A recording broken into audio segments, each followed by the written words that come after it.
Sir, the opposition parties have been raising a request to discuss Manipur so many times in this house. But today is the day you've chosen.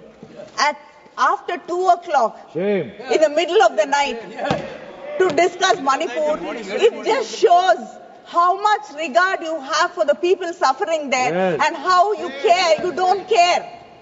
Is this the time to give us an opportunity to be discussing Manipur? Yes. So this shows how much this government does not care, disregards.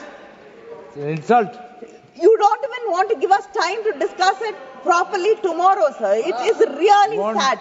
Hiding from the people.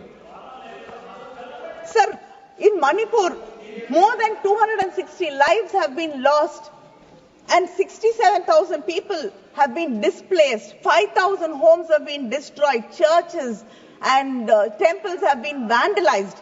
So when we went to the camps and visited people there was I like to talk about a mother who was waiting every day. When people were there entering the gate, she ran out every day to see if it is her son who is coming back to the camp.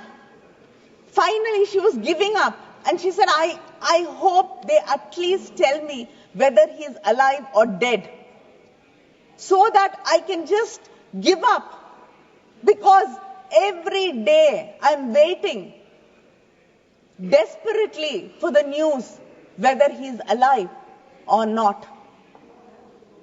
Sir, this is not just the case of one woman, one mother.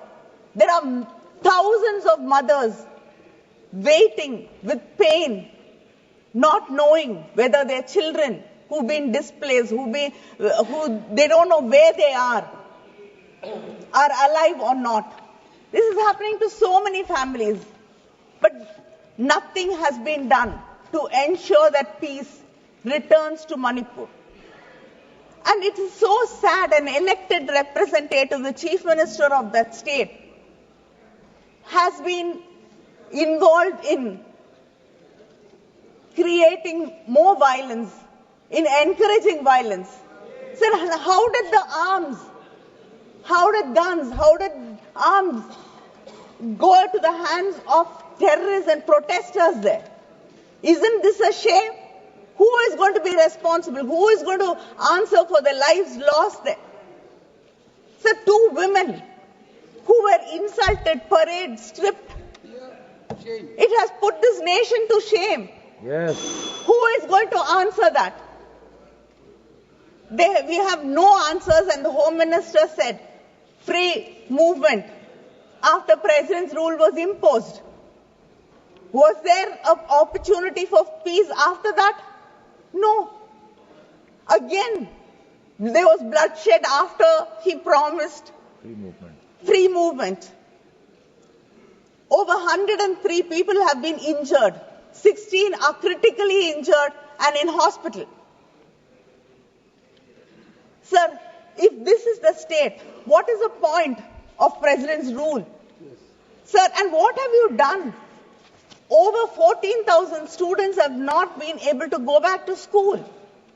But you are reducing budgets. Only 2.3% has been increased in education budget for Manipur. When more than 14,000 children are not being able to go back to schools. And you've cut the food budget by over 28%. You've cut, there's a reduction, where in camps people do not have water, food to eat. Sir, our Chief Minister has clearly said that we want peace and normalcy to return, but we want an elected government to be returned, and an elected government will ensure a government which will ensure that there is peace and harmony, and a government which will bring people together, not do divisive politics like this government tries to do and divide people. You talked about so much about women in this bill which we passed here. But do you care about the women in Manipur? No. So, okay. I think this is a time for you to be honest with yourselves and answer the people of this country. Thank you.